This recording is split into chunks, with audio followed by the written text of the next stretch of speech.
Selamat pagi. Pagi menjelang siang ya. Oke, kita ngobrol aja karena ini materinya bukan materi yang sifatnya kayak teologis gitu ya, tapi lebih kepada kayak praktikal kehidupan kita bersama-sama sebagai tubuh Kristus. Makanya saya judulnya Head and the Body, kepala dengan tubuhnya. Kepalanya ya pasti Yesus Kristus ya. Nah, kita kan tubuhnya. Nah, mari kita lihat, boleh dimunculkan ya slide pertama. Ada penyakit namanya kanker, sel dalam tubuh yang berkembang secara liar, lalu menyebar dan bahkan menyerang jaringan di sekitar mereka. Jadi kanker itu sebenarnya bagian dari tubuh kita sendiri juga ya, tetapi dia berkembang secara liar. Nah, akhirnya karena dia berkembang secara liar, tidak satu harmoni dengan semua tubuh yang lain. Dia kayak punya idealisme sendiri gitu ya, dia kayak punya visi sendiri, idealisme sendiri, nilai-nilai sendiri, keinginan-keinginan sendiri. Dia jadi bisa menyerang jaringan di sekitarnya, padahal mereka tinggal dalam satu tubuh yang sama ya. Nah, ini namanya penyakit kanker. Nah, kalau saya jelaskan kayak gini udah mulai familiar ya, kayaknya di dalam komunitas-komunitas gereja, pelayanan, tubuh Kristus ya, banyak kanker-kanker ya di dalamnya ya. Bisa tiba-tiba punya pengajaran sendiri gitu ya, bisa tiba-tiba punya nilai-nilai sendiri, idealismenya sendiri ya, terus kemudian mulai menyerang jaringan di sekitarnya, padahal mereka satu tubuh sebenarnya. Nah, ada lagi kita belajar penyakit berikutnya, namanya autoimun. Autoimun lagi ngetren ya sekarang ya, hype banget, semua orang banyak yang kena autoimun sekarang. Sistem imun tubuh, jadi dia tadinya itu bagian yang mempertahankan tubuh gitu ya, bagian yang membuat tubuh itu aman terhadap benda-benda atau sel asing. Nah, namanya makanya imun gitu ya. Nah, tapi sistem imun ini jadi tidak bisa membedakan lagi mana kawan mana lawan. Jadi akhirnya dia menyerang dirinya sendiri gitu ya, menyerang temannya sendiri, menyerang tubuhnya sendiri. Nah, disebut autoimun. Nah, kalau saya jelaskan begini, sebenarnya juga banyak ya terjadi di komunitas, di gereja, di dalam tubuh Kristus ya, menyerang tubuh sendiri, padahal harusnya dia fungsinya adalah mengamankan, menolong sesama tubuh ya, menolong, memproteksi. Kalau ada sesuatu yang tidak baik, dia bantu filter, dia bantu menguatkan gitu ya. Tapi justru ini kebalik, dia malah menjadi musuh untuk dirinya sendiri. Nah, kenapa saya jelaskan dua penyakit ini secara fisik? Sebenarnya ini adalah dua penyakit yang hari-hari ini juga cukup banyak orang mengalami itu. Nah, tapi dalam dunia rohani ini jauh lebih banyak terjadi. Nah, makanya kita mau bahas nih. Ini kan satu komunitas ya di Rumah Harmoni ini ya. Jangan sampai ada kanker ya di Rumah Harmoni ya. Jangan sampai ada autoimun juga di dalam Rumah Harmoni ini gitu ya. Nah, gimana caranya? Nah, mulai ya. Ayatnya, ini dasar ayatnya ya, karena sama seperti tubuh itu satu, anggotanya banyak ya. Segala anggota itu sekalipun banyak, sekalipun kita jumlahnya banyak ya di ruangan ini, tapi kita itu sebenarnya satu gitu ya. Hanya nanti fungsinya macam-macam banyak. Kamu semua adalah tubuh Kristus dan kamu masing-masing adalah anggota. Ingat, kita bukan kepalanya ya, kita adalah anggota tubuh ya. Karena kadang-kadang ada yang merasa diri menjadi kepala. Wah, itu bahaya nanti ya. Demikian juga walaupun banyak adalah satu tubuh di dalam Kristus, tetapi kita masing-masing adalah anggota seorang terhadap yang lain. Kita nih sama-sama anggota ya. Ini kalau ada pesan penting tuh ada suara-suara film-film gitu ya. Waktu jagoannya ngomong quotes gitu kan, ada sound effect gitu ya. Nah, ini penting banget sih ya. Kalau diinget-inget yang ayat yang paling bawah ini, karena kita ini anggota satu sama lain gitu ya, satu sama lain ini masing-masing anggota. Nah, boleh berikutnya muncul ya. Kasih, kuasa, kebenaran yang Tuhan miliki itu dimanifestasikannya itu melalui tubuh. Ini prinsip nih. Ini bahkan hukum sebenarnya dalam kekristenan. Jadi bagaimana cara Tuhan itu menyatakan kasih, bagaimana cara Tuhan menyatakan kebenaran, bagaimana cara Tuhan menyatakan kuasa, itu lewat tubuh manifestasinya. Nah, tapi banyak orang Kristen masih punya pemahaman karena kita mungkin terpatok pada figur-figur tertentu gitu ya. Ada orang-orang orang tertentu yang penuh urapan gitu ya. Sehingga kita berpikir kayak, wah si A ini dipakai Tuhan banget ya, urapi banget ya, luar biasa banget. Kita berpikir bahwa cara Tuhan bekerja itu lewat person, satu individu.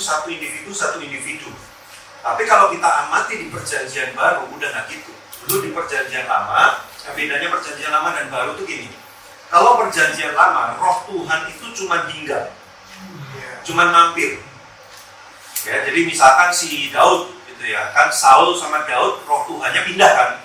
Tadinya hinggap di Saul, terus roh Tuhannya meninggalkan Saul, hinggap ke Daud. Nah, siapa yang dihinggapi roh Tuhan itu? Oh, dia berkuasa sekali, dia hebat sekali. Nah, perjanjian lama seperti itu. Tapi begitu kita masuk perjanjian baru, roh Tuhan tidak hinggap lagi. Nggak mampir, tapi tinggal. Dan tinggalnya di pada siapa? Di semua. Makanya kita semua disebutnya satu tubuh. Jadinya tuh nyambung semua satu sama lain. Nah, tapi banyak orang Kristen yang konsepnya itu masih perjanjian lama. Wah, yang dipakai satu orang ini urapan Tuhan sama dia doang nih ya. Makanya kita berpikir nanti kalau dia mati siapa yang mewarisi urapannya? Wah, gitu ya. Terus kemudian ada yang minta tolong ditumpang tangan supaya urapannya itu terwariskan gitu ya, turun gitu ya, pindah, masuk dan sebagainya. Itu sebenarnya konsep perjanjian lama. Kalau di perjanjian baru, roh Tuhan yang sama yang menciptakan langit dan bumi ini tinggal di kita semua. Amin. Di dalam diri kita semua. Kuantitas dan kualitasnya itu sama. Hanya ekspresi keluarnya bisa berbeda. Tapi kita mesti ingat loh, kuantitas dan kualitasnya itu sama loh. Nah, hanya karena ada satu hamba Tuhan yang kalau kebas-kebas orang mencela, bukan berarti roh Tuhan itu lebih banyak di dalam diri dia, enggak sebenarnya. Ya, hanya cara Tuhan mengekspresikan itu bisa beda. Mungkin kita kebas-kebas orang biasa aja. Tapi begitu kita nulis, orang terkapar-kapar. Baca tulisan kita. Begitu orang ketemu sama kita, ya makan bareng cuma 30 menit, dia bisa berubah hidupnya. Tapi kalau kita kebas-kebas, dia biasa aja. Nangkep nggak? Ekspresi kuasa roh Tuhan itu beda dalam diri kita, tapi kualitas dan kuantitasnya sama. Nah, dan semua masing-masing ini melengkapi. Nah, ini yang penting. Makanya nggak boleh ada satu orang yang merasa dirinya paling sakti di antara yang lain. Dan kayak, wah aku bisa bernubuat nih, wah terus dia merasa kayak paling diurapi Tuhan, paling hebat, paling dekat sama Tuhan, paling spiritual. Nah, itu konsep perjanjian lama tuh, salah tuh. Kita udah nggak hidup di zaman kayak gitu lagi. Kalau dulu zaman ya nabi-nabi dan sebagainya masih kayak gitu. Nah, sekarang kenapa kok Tuhan nggak bikin kayak gitu? Karena Tuhan mau bergeraknya itu simultan, langsung masif gitu. Karena kalau ngandalin cuma satu orang, ya satu orang itu di tempat itu, tempat lain kan nggak ngalamin. Tapi kalau ini terjadi sama kita semua, tubuh bekerja semua, nah ini bisa masif. Makanya dikatakan Yesus bilang, kalian akan melakukan lebih besar daripada waktu aku dulu. Maksudnya itu bukan kita lebih sakti dari Tuhan Yesus, bukan. Maksudnya itu Yesus cuma bisa hadir di satu tempat pada saat itu. Tapi tempat-tempat lain yang tidak dihadiri Yesus, ya kuasa Tuhan nggak bekerja di situ. Nah, begitu Yesus naik, dia menurunkan karunia-karunia kan, ada 5 jawatan, 7 karunia motivasi, 9 karunia Roh Kudus. Itu gunanya supaya kita semua hadir di masing-masing tempat kita semua, terus berfungsi semua. Wah, itu masing-masing anggota tubuh. Nah, ini kalau ini terjadi secara tubuh, gitu ya, semua berfungsi ya. Nah, kasih Tuhan, kebenaran Tuhan, kuasa Tuhan dimanifestasikan lewat tubuh. Nah, ini harusnya gereja Tuhan tuh kayak gini. Tubuh Kristus tuh harusnya kayak gini. Nggak selalu harus bernubuat gitu ya. Ada satu yang mungkin lagi ekspresinya bernubuat di kantornya gitu ya. Tapi mungkin di kantor kita lagi mengembalakan. Di tempat lain lagi ngajar gitu ya. Di tempat lain lagi nginjil gitu kan. Nah, jadi wah ini bayangkan ini terjadi simultan terus berganti-ganti di berbagai macam tempat oleh banyak orang. Wah, powerful sekali. Nah, jadi gereja itu harusnya apa? Komunitas kayak gini ini harusnya mendidik semua anggotanya untuk bergerak sebagai tubuh. Nah, tapi banyak gereja juga terjebaknya apa? Wah, ini pendetanya sakti ya. Terus yang lain itu cuma jadi pengembira, cheerleaders gitu ya. Wah, jadi kayak pendetanya yang wah, show action gitu, wah, yang lain kayak wah hebat, luar biasa gitu ya, terus kagum-kagum. Padahal Tuhan mau pakai kita semua. Ini prinsip pentingnya. Ya, jadi kita semua harus bergerak sebagai tubuh. Nanti baru ini manifestasinya powerful nih. Loh, kita lihat beberapa orang yang baru berfungsi aja manifestasi kuasa Tuhan yang powerful. Apalagi kalau tubuh. Nah, terus lanjut. Makanya yang pertama, kita penting sekali ya, takeaway itu berarti yang bisa dibawa pulang gitu ya, pelajaran yang bisa dibawa pulang ya. Kekristenan tidak didesain untuk dihidupi dengan semangat independen. Artinya apa? Keluar dari tubuh. Cuma mau sendiri, hebat, kuat sendirian. Kekristenan itu nggak kayak gitu. Nah, makanya kalau ada orang-orang Kristen yang kayak nggak menjadi satu bagian dari tubuh, kayak dia nyelentang sendiri. Atau orang Jawa bilang itu nyelentang itu bisa kayak sendiri gitu ya. Nah itu perlu dipertanyakan, walaupun dia mungkin hebat sekali, ngajarnya hebat, apanya hebat, itu perlu dipertanyakan. Kenapa? Karena Tuhan bekerjanya itu lewat tubuh. Nah kok dia nggak mau bersama-sama dengan tubuh, itu perlu dipertanyakan. Makanya seburuk-buruknya dan sebanyak apapun cerita gelap tentang kehidupan bergereja dan berjemaat dan bertubuh Kristus, sebanyak apapun cerita gelapnya, Tuhan tetap mau pakai tubuh karena itu tubuhnya dia. Kalau ada yang sakit, ada yang luka, ya Tuhan pengen sembuhin, dia nggak mau amputasi. Nah, tapi beberapa orang karena pernah terluka di komunitas, ya, di dalam pelayanan dan sebagainya, memilih akhirnya pengen hidup independen, udah sendiri aja. Nggak usah komunitas, ya, pemuritan, hubungan apa, udah nggak usah, sendiri aja. Ya, yang penting hanya aku dan Tuhan. Karena ketemu satu orang, ya, pendeta lagi gitu ya, terus ngomongin tentang pemuritan gitu kan ya. Gimana Pak, kalau pemuritan, kalau Bapak gimana pemuritannya? Oh, kalau saya langsung dengan Tuhan Yesus. Dia jawabnya gitu. Kalau saya pemuritan langsung sama Tuhan Yesus. Oh, jadi maksudnya gimana? Mungkin nggak usah pakai orang lain lagi, Tuhan langsung ngomong sama saya. Wow, sekali ya. Dalam hati saya nggak ngomong, ya, karena bisa dari saya. Dalam hati saya nanya, bagaimana lu bisa tahu itu suara yang lu dengar itu suara Tuhan atau suara hantu? Nah, nggak ada orang lain yang bisa cross check kan? Kalau dia merasa Tuhan bicara tapi ternyata bukan, siapa yang tahu? Siapa yang bisa benerin? Siapa yang bisa mengkoreksi? Nah, makanya tetap butuh tubuh. Nggak bisa kita tuh ngomong, saya direct langsung sama Roh Kudus. Kita semua direct sama Roh Kudus. Tapi kita itu nggak selalu dalam keadaan benar masalahnya. Kadang kita tuh bisa ngaco, bisa blur, bisa bias. Emosinya kalau lagi fluktuatif bisa nggak jernih nih. Nah di saat itulah kita butuh tubuh untuk meng-cross check kita ini masih bener apa enggak. Nah kalau orang hidupnya independen, nggak mau berkomunitas, nggak mau ada dalam circle komunitas, ya, mau sendirian, nah itu bahaya. Tidak peduli sesakti apapun, ya, dia mau doain orang kecil-kecil, kalau orang Jawa bilang kecil-kecil, kejam-kejam gitu ya. Wah, didoa, mau sakti kayak apapun. Saya jenis orang yang tidak mempercayai independensi. Saya nggak peduli mau lihat orang ini tuh urapan apa segala macam. Urapan itu gini loh.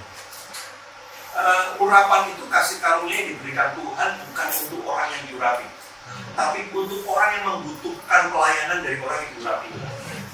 Makanya kadang-kadang kita bisa lihat satu hamba Tuhan ngaco hidupnya, tapi waktu dia pelayanan kok orang di jalan Tuhan semua ya. Yang dilihat Tuhan itu bukan si orang yang lagi pelayanan, yang dilihat Tuhan itu jiwa-jiwanya.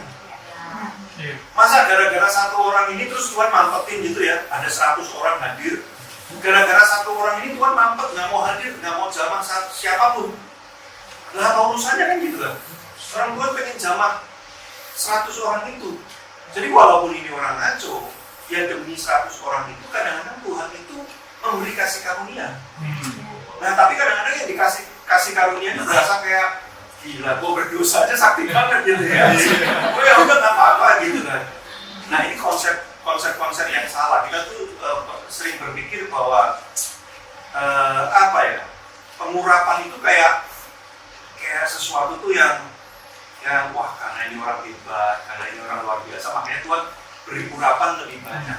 Urapan itu diberikan karena Tuhan punya belas kasihan untuk beberapa orang yang dia mau jumpai hari itu. Lapas yang dijadwalkan yang geblek memang.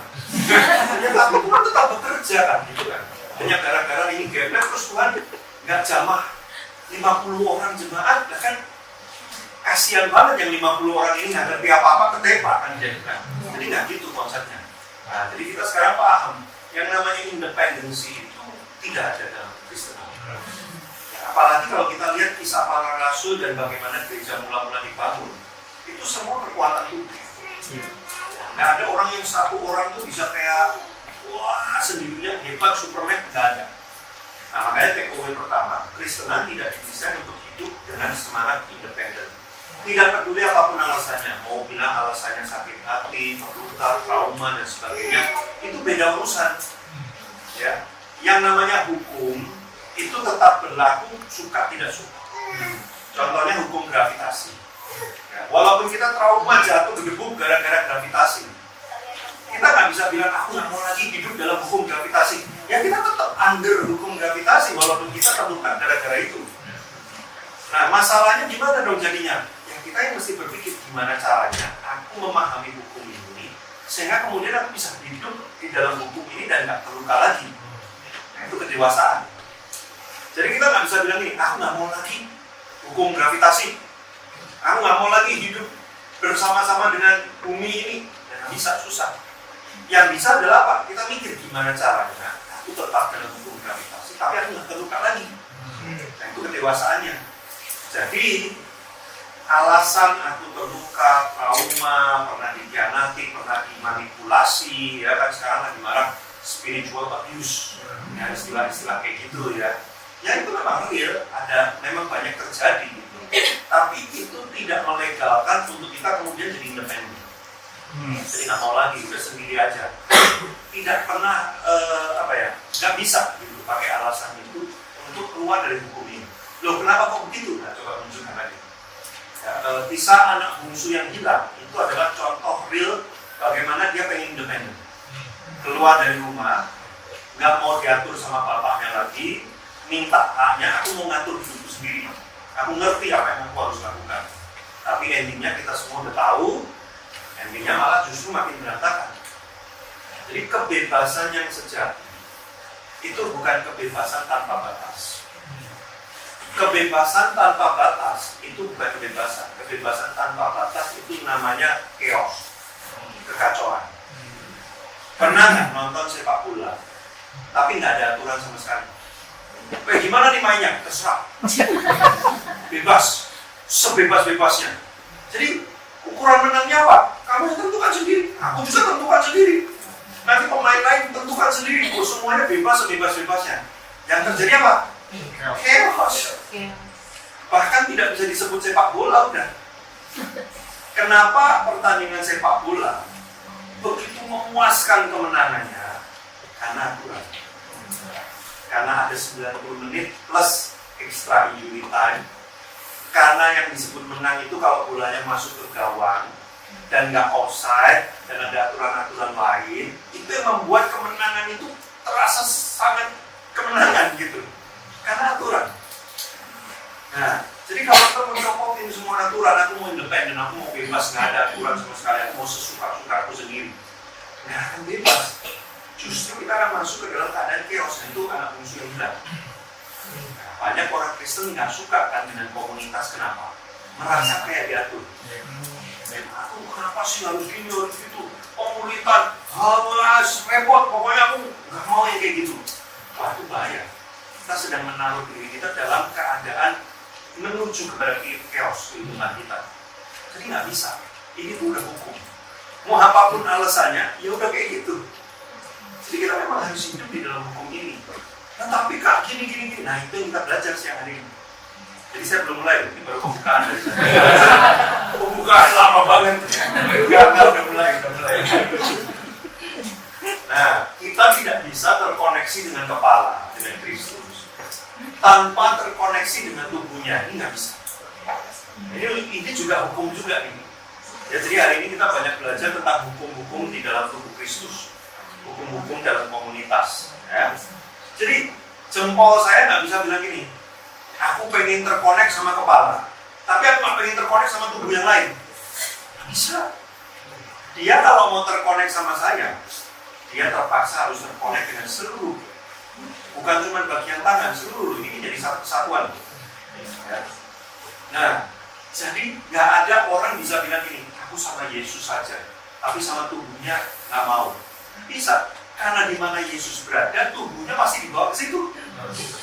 Pernah lihat nggak? Kepala bisa jalan sendiri, tubuhnya diam di tempat. Itu namanya film horor. Ya, kan film horor Indonesia suka gitu, kepalanya terbang-terbang. Nah, orang Kristen suka horor memang. Maunya sama kepala, tapi sama tubuhnya nggak mau. Nggak bisa. Kemana Tuhan pergi, dia pasti bawa tubuhnya. Nah, kalau kita nggak mau bersama-sama dengan tubuhnya, gimana ceritanya kita mau bisa bareng sama kepalanya? Nggak bisa. Jadi kalau kita mau connect sama Kristus, ya kita mesti connect sama tubuhnya. Kalau kita mau connect sama tubuhnya, ya kita mesti connect sama Kristus. Nah, itu sudah jadi satu kesatuan. Nah, makanya belajar ini, kita tuh jadi bisa memisahkan mana yang benar, mana yang cuman kayak pembenaran. Karena kadang-kadang kalau orang udah terluka, udah sakit hati, kecewa dan sebagainya, dia akan menemukan ayat-ayat yang dipakai untuk pembenaran. Tapi hukumnya itu udah jelas. Ayatnya tadi juga udah jelas. Di mana Kristus adalah kepala, kita semua adalah masing satu sama lain itu anggota satu sama lain. Jadi walaupun kadang-kadang kita, nah kecuali memang yang bukan tubuh gitu ya. Tapi kadang-kadang kita itu melihat ada tubuh Kristus lain yang beda ekspresinya sama kita, tapi kita mau bersama dengan dia. Nah itu bahaya. Hanya karena satu gereja mungkin penyembahan nyanyinya itu 1 jam, terus di kita cuma 20 menit, terus kita bilang dia itu kayak bukan tubuh. Ya, ini kan cuma beda ekspresi aja gitu kan ya. Hanya karena yang satu tuh mengekspresikan Roh Kudus mungkin dengan lebih ekspresif, yang lain mengekspresikan Roh Kudus itu mungkin nggak terlalu ekspresif dengan cara-cara yang lebih esensial, bukan berarti nggak satu tubuh. Nah, makanya kita harus membedakan ini, bedanya tubuh dan bukan itu apa? Cuma satu, kepalanya Kristus atau bukan, dari itu aja. Kalau kepalanya masih Kristus dan mengikuti kaidah-kaidah kekristusan, ya dia masih tubuh kita. Tidak peduli walaupun ekspresinya beda. Kita nggak bisa minta tangan berekspresi seperti kaki, kecuali kita main sirkus nanti. Ya, wah jadi kebalik apa segala macam, itu kan nggak normal. Kita nggak bisa minta hidung kita berekspresi seperti tangan kita. Wah ngambil makanan pakai hidung. Gimana caranya? Nggak bisa. Karena setiap masing-masing ini punya ekspresi sendiri-sendiri. Jadi makanya kalau saya lihat di sosmednya, aduh ini ngapain sih ya, pada itu nggak jelas ya. Cuman urusannya kayak gitu. Nah balik lagi ya di sini ya. Maaf saya agak curhat. Tidak bisa terkoneksi dengan kepala tanpa terkoneksi dengan tubuh. Next ya boleh dimaksudkan. Nah ada perbedaan signifikan antara hadir di komunitas dengan tinggal menjadi satu di dalam komunitas. Banyak orang cuma hadir, tapi nggak menyatu di dalamnya. Kalau andaikan saya ada jari ke-6, saya cuma saya selotipin di tangan kiri saya. Dia cuma hadir, tapi dia tidak tinggal. Kenapa? Karena dia nggak nyatu. Walaupun kelihatannya nyambung ya, saya tempelin pakai selotip gitu ya, tapi dia nggak nyatu sebenarnya. Nah, makanya renungan buat kita ini. Hadir itu mudah. Tinggal lihat jadwalnya aja, ada acara kapan datang, Anda sudah hadir. Tapi Anda tinggal nggak di komunitas itu? Anda bergerak bersama nggak dengan mereka? Anda mencoba menyatukan pikiran yang sama nggak sama mereka? Anda merasakan penderitaan yang sama nggak dengan semua orang di situ? Anda bergembira atas satu hal yang menyenangkan yang sama nggak? Loh, kalau jempol saya sakit, kaki saya bisa merasa sakit juga. Makanya kadang pernah ya, yang sakit mana, yang nyunjukan yang mana. Pernah nggak ngerasa badan kayak gitu? Yang lagi sakit giginya, tapi kayak seluruh tubuh tuh kayak waduh, sakit semua. Nah itu kan nyatu, tinggal. Nah, makanya banyak orang Kristen hari-hari ini cuman hadir di tubuh, tapi sebenarnya nggak tinggal di tubuh. Makanya manifestasi kuasa dari kepalanya. Kayak apa ya?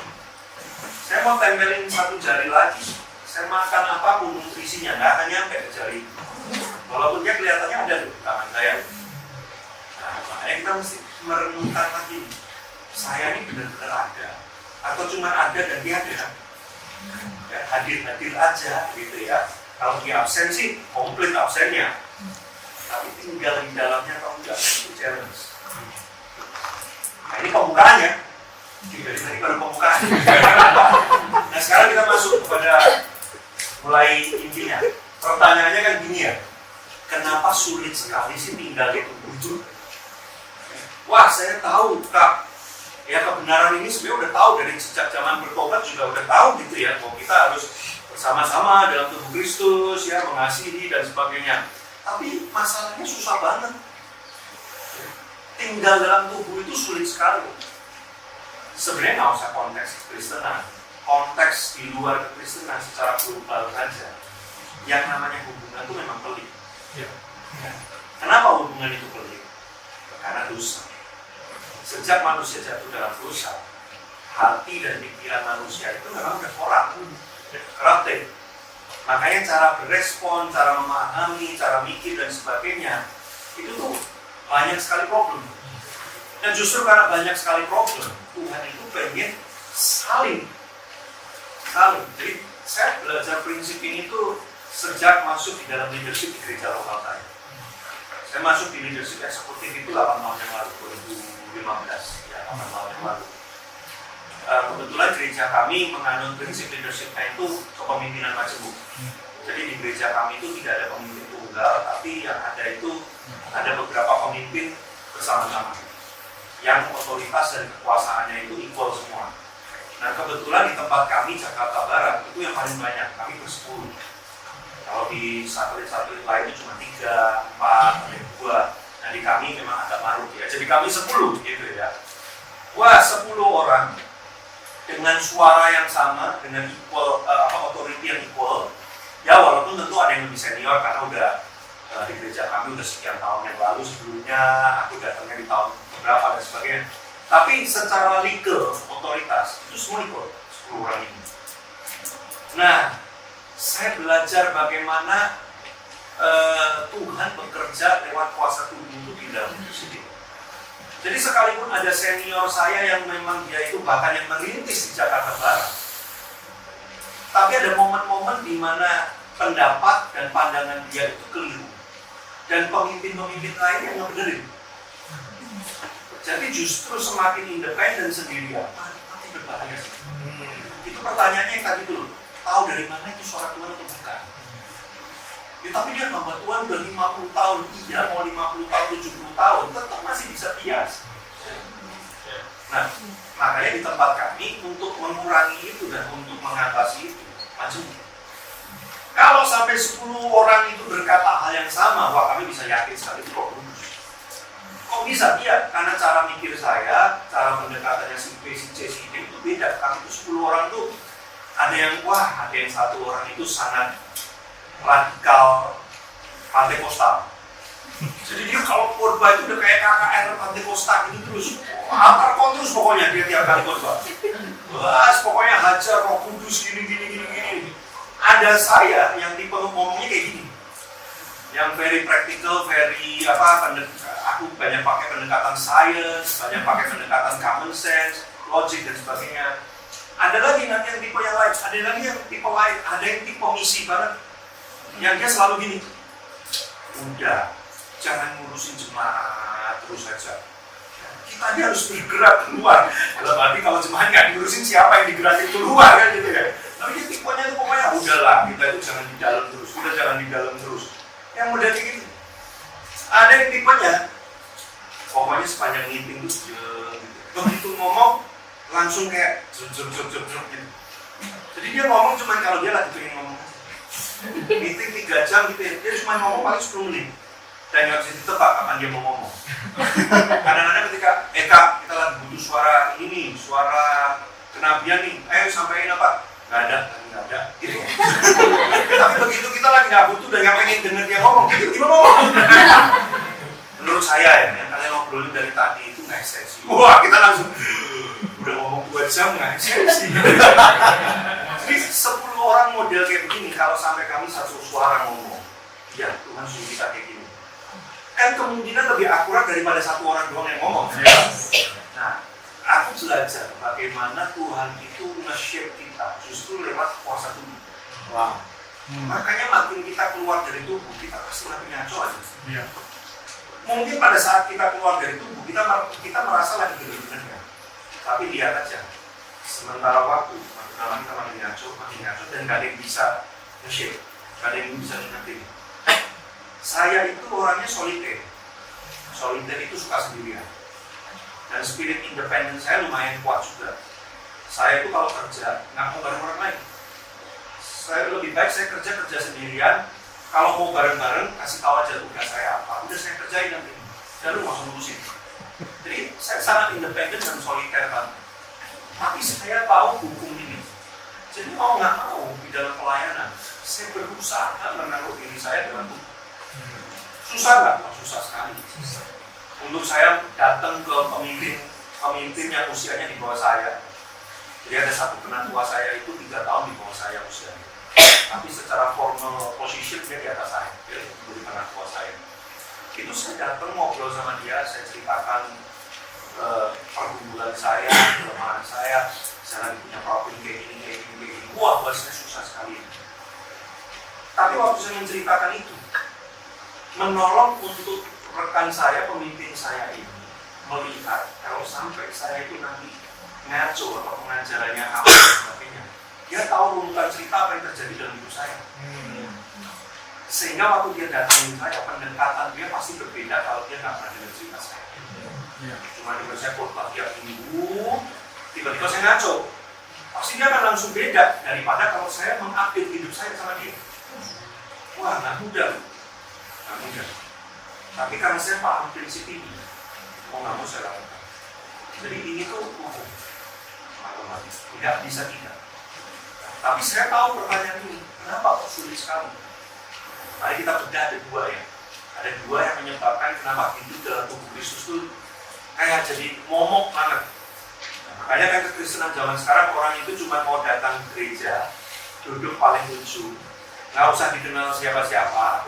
Siapa yang baru pertama kali hadir, nggak usah ngaku, udah nanti pasti ditanyain, diminta kontak, disuruh ikut komunitas, disuruh ini. Udah lebih baik kita datang aja, yang penting beribadah menyembah Tuhan Yesus. Habis itu pulang. Dan hidup silent gitu aja. Ya. Kalau dalam istilah zaman sekarang tuh menjadi jemaat biasa. Kamu ngapain? Wah, aku cuma jemaat biasa. Masalahnya kepala kita nggak mau kita itu biasa.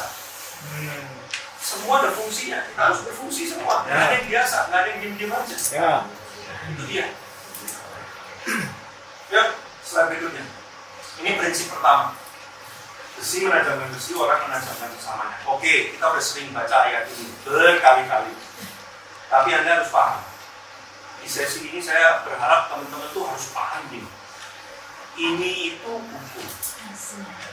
Cara Tuhan untuk menajamkan kita adalah pakai sesama kita. Ini hukum. Jadi ini bukan quotes, sekedar quotes. Ini bukan sekedar kata-kata bijak. Tapi ini hukum. Kalau namanya hukum itu berarti pasti berlaku, tidak bisa tidak.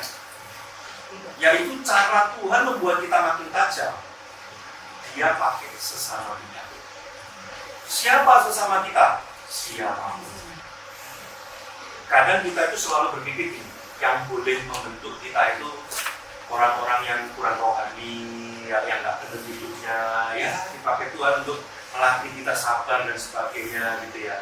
Kita lebih cincai, ya lebih toleran kepada orang-orang itu yang ya menurut kita nggak rohani, ngaco hidupnya gitu kan ya. Jadi udah Tuhan pakai dia untuk mengajar saya sabar dan sebagainya. Tapi Anda juga harus tahu Tuhan memakai siapa aja. Termasuk orang yang Anda anggap rohani, pemimpin, harusnya nggak gitu, ya Tuhan pakai dia aja.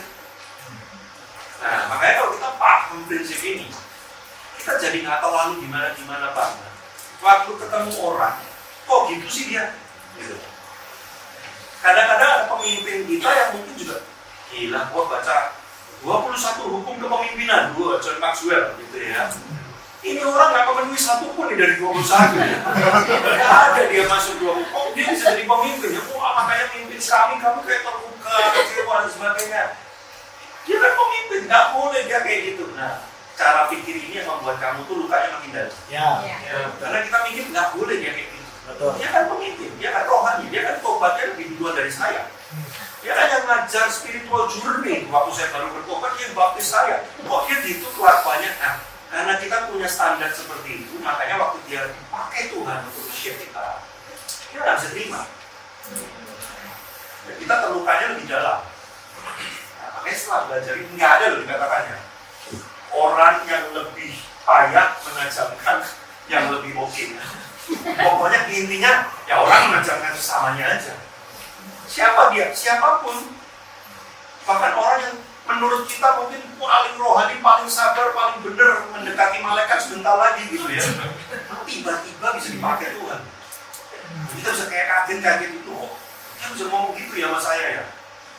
Unexpected banget, zelep gitu ya. Nah, kan tusukan yang paling sakit itu tusukan yang tak terduga. Ya. Kalau kita udah menduga dia mau tusuk kita, ya udah mau gimana. Tapi kalau begitu jelek loh, kok dia yang tusuk? Wah itu sakit banget tuh rasanya. Nah, tapi kalau kita paham prinsip ini, langsung segera berkurang tadi. Tuhan memang mau pakai. Nah, justru kita harus bertanya ini, kok Tuhan sampai pakai orang ini? Kok dia sampai pakai orang yang aku paling gak expect untuk membentuk aku, merancang aku? Apa yang Tuhan mau deal sama aku? Nah, kalau kita mengambil sikap seperti ini, hidup dalam tubuh itu menumbuhkan. Hidup dalam tubuh itu tidak lagi membuat kita itu trauma, pahit, sakit hati. Tapi kita akan masih bertumbuh. Karena kenapa? Kita ngerti memang Tuhan mau hidup kita. Si asik. Makanya buat sekarang di komunitas ini ya Rumah Atomia, jangan ada lagi klasifikasi. Kalau yang ini nggak boleh melukai saya. Ya kalau yang ini ya 50-50 lah. Kadang boleh, kadang enggak. Kalau yang ini ya udahlah nggak apa-apa. Memang dia masih kayak gitu ya. Kalau kita klasifikasi kayak gitu, wah nanti yang bagian klasifikasi yang kudus-kudus ini, itu yang paling membuat kita akan keluar dari rumah harmoni. Wah dia yang melakukan, aku sih paling nggak bisa terima kalau dia yang melakukan gitu. Dulu kita semua masih manusia masalahnya. Ada momen-momen di mana kita itu memang gini. Orang itu punya banyak area dalam hidup. Di area tertentu dia mungkin sangat mature sekali, dia sangat hebat sekali. Tapi di area tertentu mungkin dia sangat jeblok sekali. Nah problem kita manusia adalah waktu kita lihat satu area orang ini hebat sekali, kita menganggap semua area hidupnya hebat. Makanya banyak orang tertipu sama artis, public figure itu kan gitu kan. Gila kok banyak bagus banget ya. Pasti pernikahannya bagus, keuangannya bagus, kalau bisnis bagus, wah semua bagus. Pasti dia ngatur rumah tangga juga bagus. Belum tentu. Kan mungkin khotbah bagus sekali, tapi mungkin dia berhubungan sama orang dia stabil banget loh. Bisa. Nah problemnya kan gitu. Karena kita hantam rata, wah ini orang ya itu banyak orang, belas kasihnya tinggi banget nih sama jiwa-jiwa belas kasih tinggi banget. Sama sesama tubuh Kristus belum tentu setinggi itu. Makanya pernah nggak ketemu orang yang kalau sama jiwa baru itu kayak wah gitu sama jiwa lama apa jiwa lama gitu ya. Itu sakit hati. Karena itu problem. Nah, makanya ini harus dipahami itu seperti ini. Siapapun bisa dipakai Tuhan untuk saya. Siapapun. Jadi mulai hari ini saya mengizinkan dan terbuka untuk siapapun bisa dipakai Tuhan untuk saya. Tidak terkecuali orang yang saya respect, orang yang saya anggap harusnya nggak begitu, dia juga bisa dipakai Tuhan. Sejak saya pegang prinsip ini, wah kehidupan berkomunitas, bergereja, melayani jauh lebih indah. Saya tahun 2013 itu keluar dari gereja saya. 1 tahun saya berkelana kemana-mana ya. Kemudian 2014 saya pulang lagi ke gereja saya. Kenapa saya 1 tahun berkelana terus pulang? Saya menemukan di mana-mana sama. Mau kemana pun, dia kurang lebih begitu. Setelah pulang, saya memahami prinsip ini. Sekarang pemimpin saya sekalipun, saya tahu Tuhan bisa pakai untuk hidup saya. Jadi kalau pas bagian tertentu pemimpin saya lemah di area ini, terus kena kepada saya akan langsung bikin Tuhan. Tuhan mau bicara apa sih sama saya? Lewat pemimpin saya model kayak gitu, Tuhan mau bicara apa sih? Kayak yang saya cerita tadi ya, 3 jam meeting, 2 jam kita ngomong, tiba-tiba dia nyeletuk, yang kalian ngobrol itu gak ada yang esensi. Kalau saya nggak tahu prinsip ini, pemimpin gimana sih kok bisa ngomong kayak gitu? Betul gak sih? Ya, kan kasih dikit kayak ngomongnya dihalusin dikit kayak apa segala macam, udah jebret aja. Setelah saya paham prinsip ini, kita malah jadi bisa bercanda. Enggak lah Kak, 2 jam masa nggak ada yang esensi. Jadi fine. Nanda nggak? Nah ini kehidupan Kristus tuh harusnya kayak gitu. Nah terus next. Tidak ada gereja komunitas tubuh Kristus yang bebas dari konflik. Tetapi ada gereja tubuh Kristus komunitas yang dewasa dalam konflik. Jadi jangan takut untuk ditajamkan. Konflik itu cuma konsekuensi dari adanya perbedaan. Jadi kalau tangan kanan saya mau ke sana, tangan kiri saya mau ke sana, kita bisa aja bang, konflik. Ini cuma konsekuensi. Konflik itu cuma konsekuensi. Nah, problemnya adalah kalau kita tidak dewasa dalam berkonflik. Jadi yang kita harus pelajari itu adalah bukan teknik menghindari konflik, bukan. Gimana caranya supaya komunitas kita tidak pernah konflik lagi? Wah, itu saya nggak bisa tuh ngajar itu. Kalau ada pembicara yang bisa ngajar itu sih menurut saya sakti banget. Gimana caranya supaya kita nggak konflik lagi? Suami istri juga sama loh. Ya, Anda jangan mau ikut kelas bagaimana suami istri tidak pernah konflik lagi sama sekali. Jangankan kamu dengan suami atau istrimu, kamu dengan dirimu sendiri aja sering konflik batin kok. Nah, jadi yang perlu kita pelajari adalah gimana caranya menghadapi konflik yang dewasa kayak apa. Next slide. Kita harus paham prinsip ini dulu. Pusat dari gereja, komunitas dan tubuh Kristus itu adalah kepalanya yaitu Kristus. Bukan siapapun. Yang membuat kehidupan bertumbuh Kristus itu jadi susah adalah ketika kita menganggap kita ini pusat. Yang lain itu mengorbit di sekitar kita, mengelilingi kita. Ini bahaya.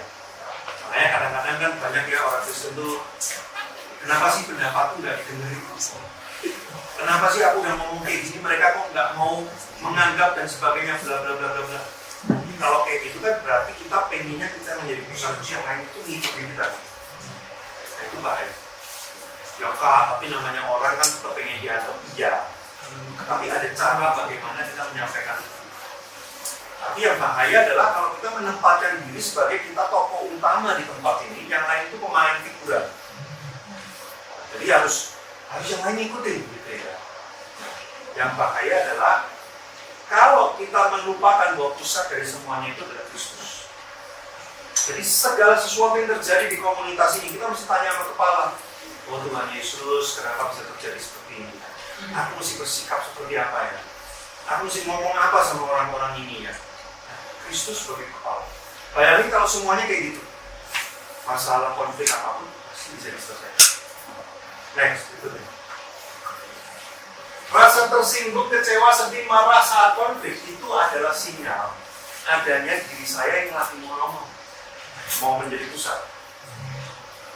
Jadi kalau next time kita tersinggung, jangan gini dulu, ini orang kok ngomongnya gitu ya, nyebelin banget ya. Nah kita harus mundur dulu dan tanya, kenapa kok aku kalau digituin tersinggung? Sementara teman lain kayaknya biasa aja, kenapa kok aku tersinggung di topik itu? Kok aku tersinggung sama orang ini? Orang lain yang ngomong kayak gitu, nggak apa-apa, tapi kalau orang ini yang ngomong, aku langsung kena. Kenapa ya kok bisa gitu? Itu cara bertumbuh dewasa itu kayak gitu. Jadi makanya saya selama 8 tahun tuh banyak belajar, ini semua menjadi slide di topik hari ini tuh pelajaran saya 8 tahun. Jadi waktu saya merasa kayak terluka gitu ya, saya retret, saya mundur, saya nanya, Tuhan kok aku terluka gitu. Saya pernah satu kali ya, kebetulan saya pegang salah satunya itu event korporat.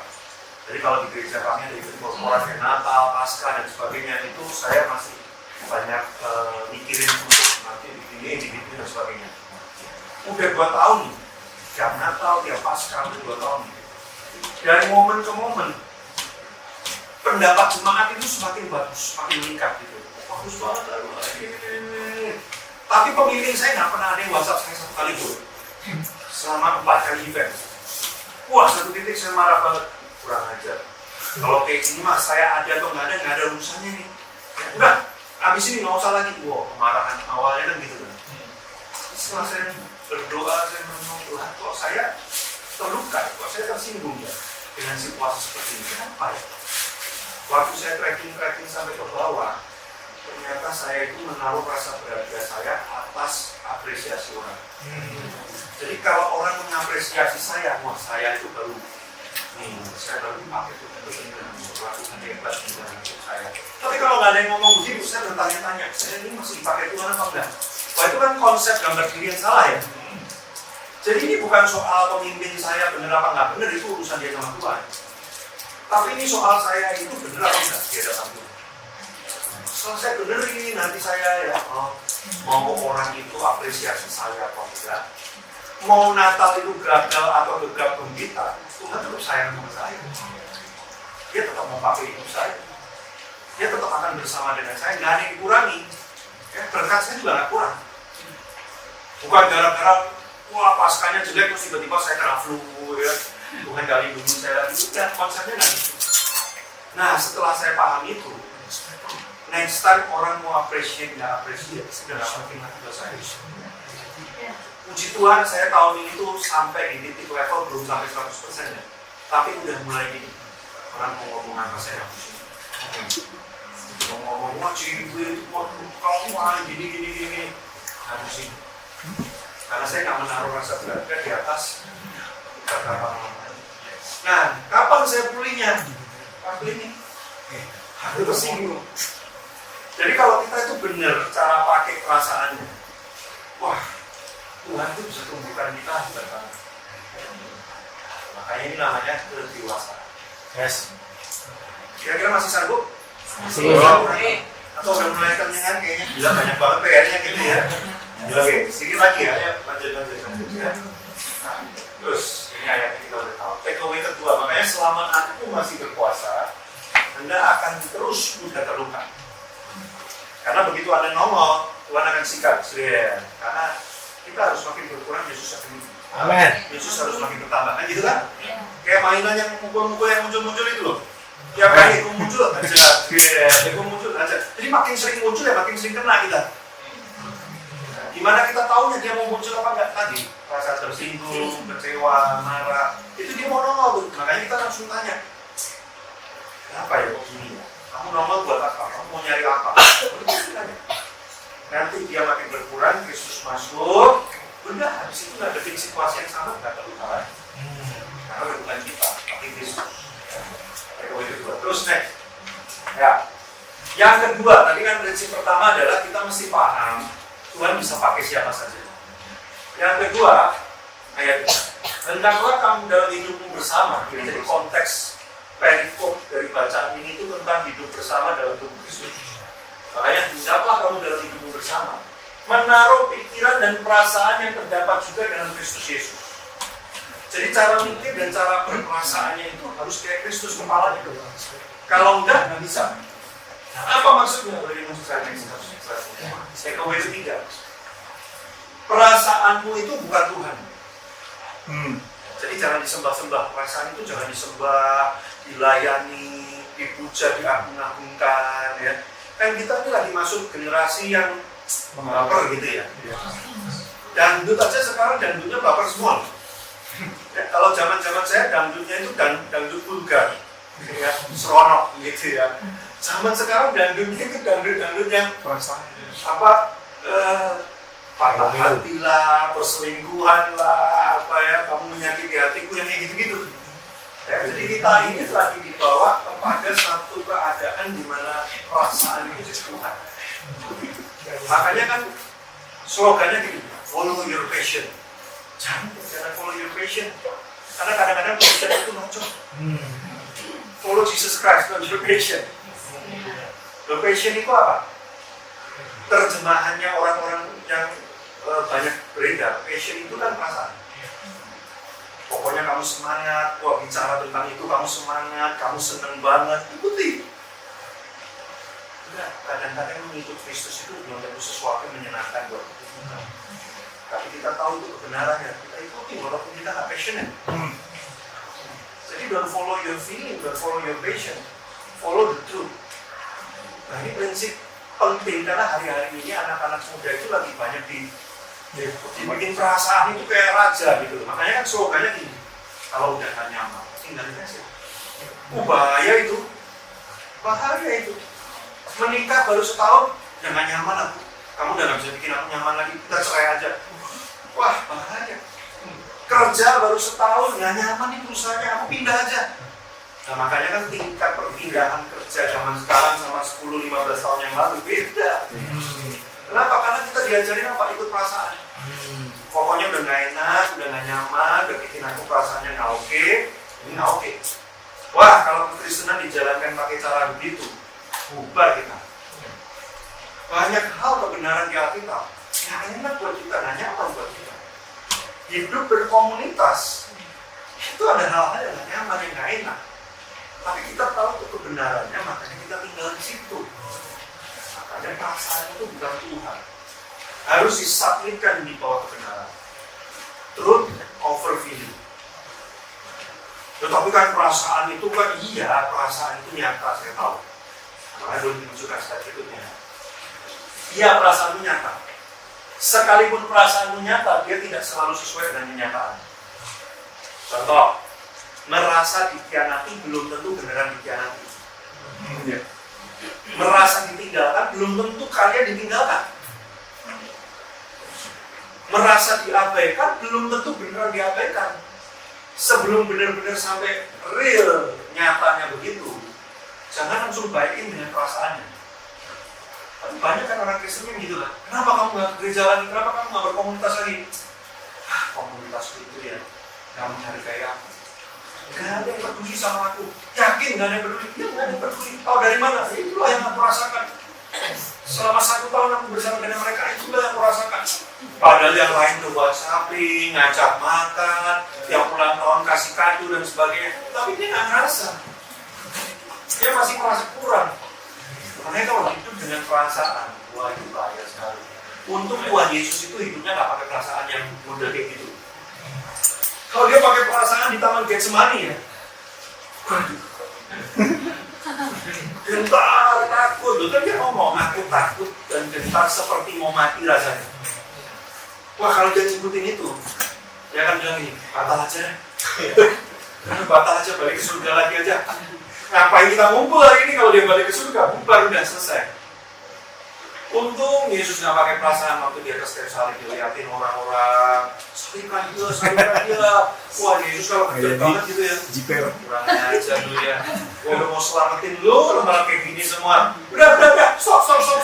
Tiba-tiba di stopin dia turun dari salib, dia naik ke surga. Udah batal nggak jadi. Selesai kita.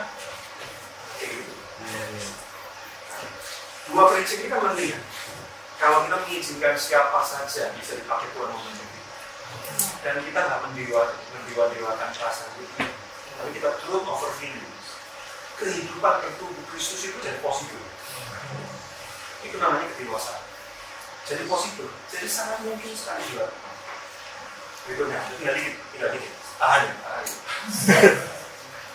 Perasaanmu itu cuma pesan, data, informasi dari dalam diri, bukan instruksi.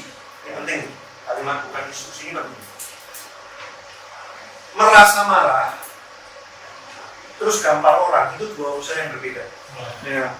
Merasa marah dan menggampar orang itu dua hal yang berbeda. Tapi orang sering jalin satu kan? Iya. Kenapa lu gampar dia? Gua marah. Ya apa urusannya? Ya urusannya. Lu marah nggak harus endingnya gampar orang. Lu kecewa nggak harus endingnya keluar dari komunitas. Karena kecewa dan keluar dari komunitas itu dua hal yang terpisah. Perasaan kecewa itu dia cuma ngomong begini, ada hal yang kamu anggap berharga lagi dilanggar. Udah itu doang pesannya. Apakah setelah itu kamu mau membicarakan dengan dia, atau mau retreat dulu merenungkan diri ketemu Tuhan, atau mau live group WA, itu kan opsinya banyak. Dan ini kan terpisah option-option ini. Tapi banyak orang jadi satu kan. Seolah-olah dia legal untuk live group WA karena dia kecewa. Oh lu live? Iya, aku udah kecewa banget. Jadi perasaannya itu dijadikan legalitas seolah-olah dia disuruh oleh perasaannya. Perasaannya nggak pernah kasih instruksi. Perasaan itu cuma data. Kalau Anda lihat aplikasi trading, grafik itu cuma data. Grafik itu nggak pernah nyuruh ada buy or sell. Bener nggak? Iya. Yang membuat ada buy or sell itu kan keputusan Anda sendiri. Berdasarkan penafsiran terhadap diagram. Nah, caramu menafsirkan perasaanmu itu yang kemudian menentukan apa keputusanmu. Nah, kalau kamu menafsirkan kecewa ini sebagai sebuah lampu hijau untuk meninggalkan komunitas, ya itu keputusannya. Tapi tadi saya ajarin kan, cara nafsirin itu nggak gitu. Cara nafsirinnya adalah mundur, tanya Tuhan, kok aku kecewa ya? Kenapa ya kok aku kecewa? Dan kecewanya dalam sekali. Tuhan mau bicara apa? Nah, waktu Tuhan yang menafsirkan perasaan itu kepada kita, nanti keputusan kita itu adalah keputusan yang berdasarkan kepala Kristus. Nah, itu maksud ayat tadi. Hendaklah pikiran dan perasaanmu seperti yang terdapat dalam Kristus. Nah, gitu cara mainnya. Tapi kan ya, jujur ya, orang Kristen gitu kan cara mainnya kan. Kanak-kanak kan gitu. Jadi ada apa dikit udah berbeda, ada apa dikit udah mau pelayanan lagi, ada apa dikit udah nggak Tuhan-Tuhanan, nggak pelayanan, nggak komunitasan lagi apa segala macam. Ya gitu. Makanya kita duduk di ruangan ini berharap rumah harmoni jangan gitu. Kalau bilang sama kiri kanan yang saling gitu ya. Jangan gitu ya. Bro, jangan gitu bro. Takeaway terakhir. Kekristenan itu bukan hidup yang didasarkan pada perasaan, melainkan keputusan dalam benar. Satu kali istri saya dan saya lagi berantem bersesi-sesi nggak selesai-selesai. Dari mulai jam 11 sampai 11-12 malam sampai jam 4 pagi.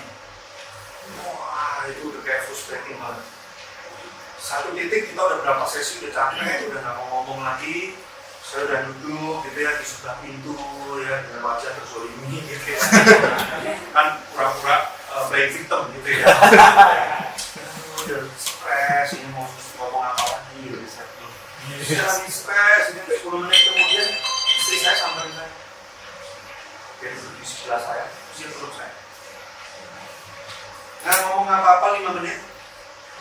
Itu kayak kudu kayak suara. Terus akhirnya kita ngobrol sebentar 10 menit, minta maaf, balikan, tidur. Tadi bersesi-sesi nggak kelar, itu begitu aja, tidur. Nah, sebelum tidur saya nanya sama istri saya, emang kamu tadi waktu nyamperin saya, peluk saya, udah nggak marah ya? Istri saya bilang, masih marah, sama marahnya seperti sebelumnya. Kok kamu datang peluk aku kalau marah? Dia jawab, karena aku pernah janji akan mengasihi kamu dalam keadaan apapun. Perasaannya masih marah, tapi kebenaran yang dia pegang, dia jalankan. Sehingga kemudian perasaan mengikuti kebenaran. Bukan kebalik, bukan kebenaran mengikuti perasaan. Perasaannya beda, cari-cari yang firman Tuhannya apa, ikutin kan.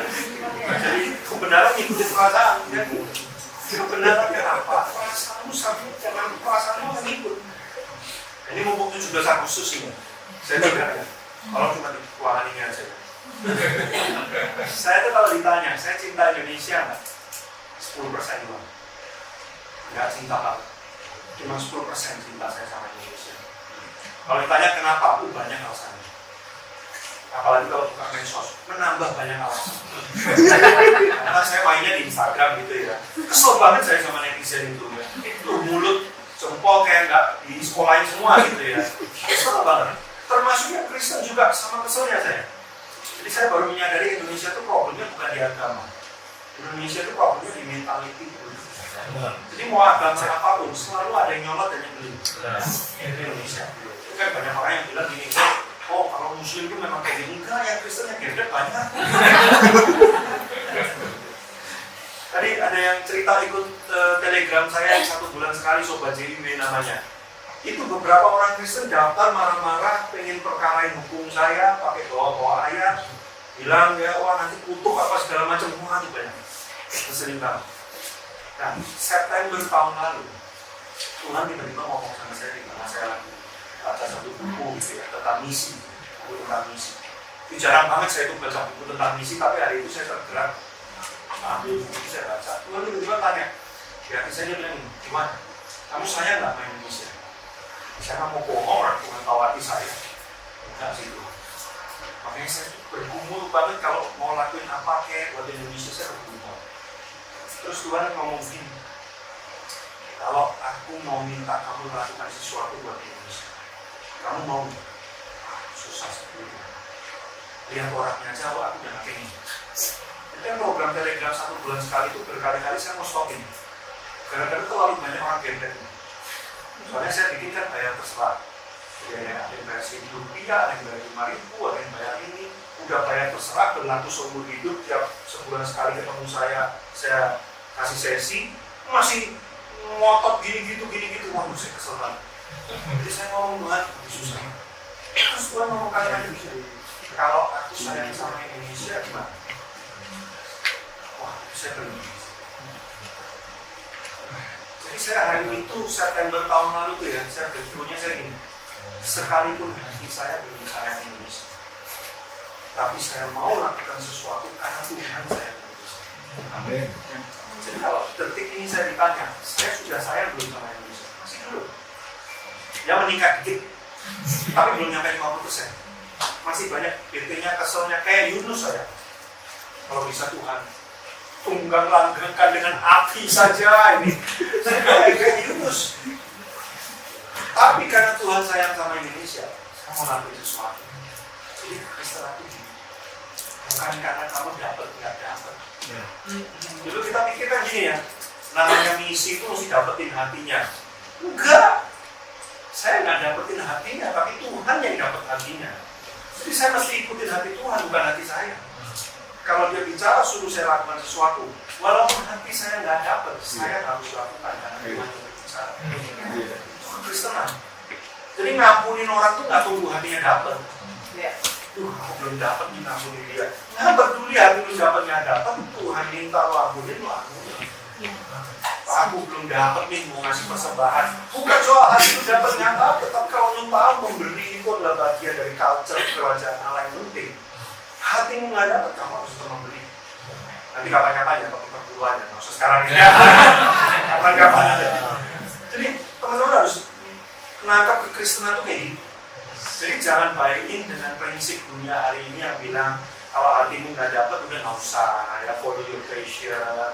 Ya perasaanmu kalau terganggu ya berarti itu nggak oke, udah tinggalin. Nggak gitu kekristenan. Murid Yesus suka nggak suka, bukan masalah suka nggak suka, mereka tahu ini kebenaran yang mereka lakukan. Ada lagi nggak? Makanya dia yang percaya dengan dirinya sendiri, ngikutin dirinya sendiri, dia adalah orang yang bodoh. Tetapi dia yang berjalan dengan hikmat daripada Tuhan. Wisdom itu kalau di Amsal itu refer to pribadi, person, diri, yaitu Tuhan. Hidupnya akan tetap selamat. Tidak ada lain terakhir, penting sekali. Tidak ada seorang pun yang pernah melihat Tuhan. Tapi kalau kita hidup dalam satu tubuh, saling mengasihi, kasih kuasa kebenaran Tuhan termanifestasi. Tuhan tinggal di dalam kita dan kasihnya sempurna di dalam kita. Amin. Jadi artinya apa? Kalau mau lihat orang lain itu ketemu Tuhan, caranya itu bukan itu Tuhan muncul di depan dia susah. Ya sedikit orang yang ngalamin itu. Tapi bagaimana orang di luar sana itu bisa lihat Tuhan itu nyata? Waktu dia lihat tubuh Kristus menghidupi prinsip-prinsip ini. Yes. Kok bisa ya rumah harmoni ya? Di sini orangnya beda-beda, ada yang nongol, ada yang ngeselin, ada yang sini. Tapi kok kalian tuh bisa jalan bareng, dewasa, ya? Konflik kok bisa diselesaikan ya? Padahal kalau kami aja konflik pasti kita bubar. Kok kalian nggak bubar-bubar? Mereka bingung dan mereka mau bertanya-tanya gini. Kalian makan apa? Kalian gimana caranya? Nah di situ kita bisa cerita. Karena Tuhan bicara sama kami. Tuhan ada di tengah kami. Dan mereka akan mulai bertanya-tanya, oh kalau kita aku butuh Tuhan itu. Pernikahan kenapa hari-hari ini ubah sekali? Karena banyak pernikahan Kristen kayak gini. Kalau pernikahan Kristen kayak gini, nanti pernikahan dunia akan tanya, kenapa sih orang Kristen kalau merit itu kok harmonis, langgeng, sampai seumur hidup, anak-anaknya benar semua, keluarganya baik semua. Oh, Kristen bisa gitu, kalau kita kok nggak bisa ya? Itu yang membuat mereka nanti akan ketemu Tuhan. Tapi sayangnya kekristenan kita belum nyampe ke situ. Pernikahan Kristen, komunitas Kristen belum nyampe ke situ karena kita nggak paham dua prinsip. Kita harus lebih dewasa. Kita harus sampai ke level ini. Amin. Supaya apa? Tuhan nyata. Amin. Oke,